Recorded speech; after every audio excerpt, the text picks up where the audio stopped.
زبور 84۔ اے لشکروں کے خداوند، تیرے مسکن کیا ہی دلکش ہے۔ میری جان خداوند کے بارگاہوں کے مشتاق ہے، بلکہ گداز ہو چلی۔ میرا دل اور میرا جسم زندہ خدا کے لیے خوشی سے للکارتے ہیں۔ اے لشکروں کے خداوند، اے میرے بادشاہ اور میرے خدا، تیرے مذبحوں کے پاس گوریا نے اپنا آشیانہ اور ابابیل نے اپنا گھونسلہ بنا لیا، جہاں وہ اپنے بچوں کو رکھے۔ مبارک ہے وہ جو تیرے گھر میں رہتے ہیں، وہ سدا تیری تعریف کریں گے۔ مبارک ہے وہ آدمی جس کی قوت تجھ سے ہے، جس کے دل میں صیون کی شاہراہیں ہیں۔ وہ وادی بقا سے گزر کر اسے چشموں کی جگہ بنا لیتے ہیں، بلکہ پہلی بارش اسے برکتوں سے معمور کر دیتی ہے۔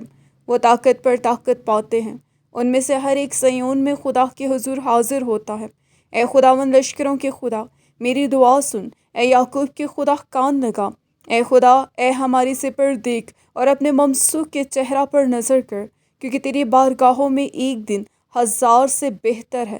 میں اپنے خدا کے گھر کا دربان ہونا شرارت کی خیموں میں بسنے سے زیادہ پسند کروں گا، کیونکہ خداوند خدا آفتاب اور سپر ہے۔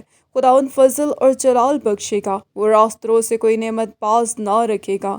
اے لشکروں کے خداوند، مبارک ہے وہ آدمی جس کا توکل تجھ پر ہے۔ آمین۔